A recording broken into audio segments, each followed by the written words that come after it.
പരമദിവ്യകാരുണ്യത്തിന് എന്നേരവും ആരാധനയും സ്തുതിയും പുകഴ്ചയും ഉണ്ടായിരിക്കട്ടെ.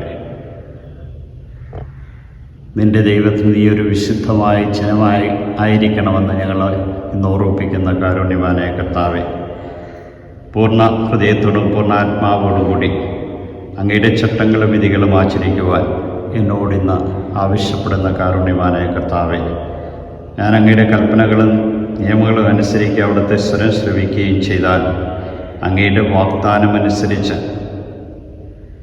ഞാൻ അങ്ങയുടെ മകനും മകളുമാണെന്ന് ഞങ്ങളെ ഓരോരുത്തരെ ഓർമ്മിപ്പിക്കുന്ന കാരുണ്യവാനായ കർത്താവേ, അങ്ങ് അരുൾ ചെയ്തതുപോലെ ഒരു വിശുദ്ധ ജനമായി ഞങ്ങൾ മാറുവാൻ തക്കവിധം അങ്ങയുടെ വചനം കാത്തു സൂക്ഷിക്കാനും വചനം ഞങ്ങളുടെ ജീവിതത്തിൽ പകർത്തുവാനും കൃപ നൽകി അനുഗ്രഹിക്കണമേ.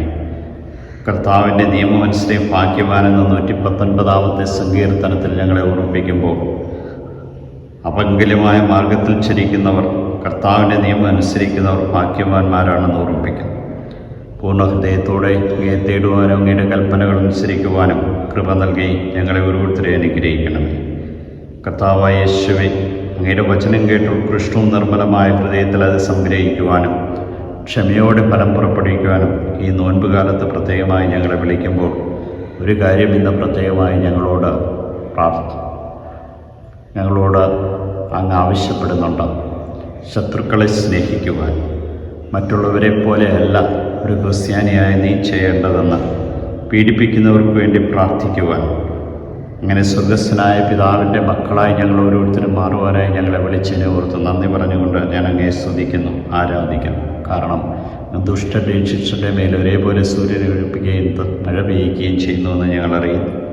കാരുണ്യവാനായ കർത്താവേ, മറ്റുള്ളവരെ പോലെ ഞങ്ങളെ സ്നേഹിക്കുന്നവരെ ഞങ്ങൾ സ്നേഹിച്ചാൽ അതുകൊണ്ട് പ്രയോജനമില്ലെന്നും വിശേഷമതി അതിലൊരു പ്രയോജനം കാണാത്ത അങ്ങയുടെ കണ്ണുകളെ ഞങ്ങൾ കാണും.